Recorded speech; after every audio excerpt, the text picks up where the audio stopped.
ॐ श्रीवासवाम्बै च विद्महे कुसुमपुत्री च धीमहि तन्नो వాసవి ప్రచోదయాత్.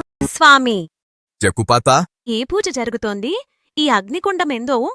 ఈరోజు మన వాసవిమాత ఆత్మరూప దినం. ఆత్మరూప దినం అంటే ఏమిటి? మన వాసవిమాత అగ్నికుండంలో దిగిన రోజు. ఎందుకు అగ్నికుండంలో దిగారు?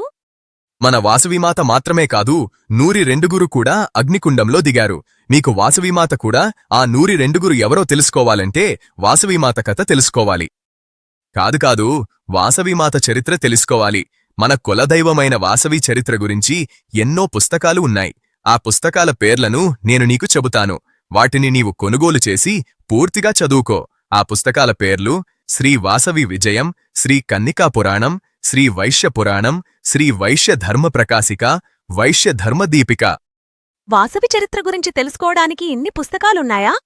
అవును పాప, ఇప్పుడు నేను నీకు వాసవిమాత చరిత్రను సంక్షిప్తంగా చెబుతాను.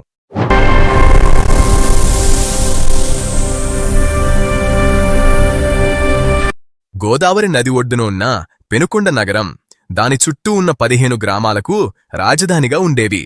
పెనుకొండను పాలించినవారు కుసుమశ్రేష్ఠి. ఆయన భార్య పేరు కుసుమాంబిక. పుట్టినవారికే ఒకేలా పేర్లుంటాయి. మరి భార్యాభర్తలకు రైమింగ్ పేర్లు ఎలా వస్తాయి స్వామి? ఇవి వాళ్ల తల్లిదండ్రులు పెట్టిన పేర్లు కావు. కుసుమం అంటే పువ్వు. ప్రతిరోజు పువ్వు కట్టి స్వామికి సమర్పించేద్దంతే కుసుమాంబిక అని పేరొచ్చింది.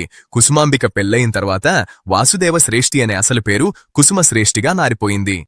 మన వాసవిమాత గురించి తెలుసుకోవాలని నాకు చాలా ఆసక్తిగా ఉంది స్వామి.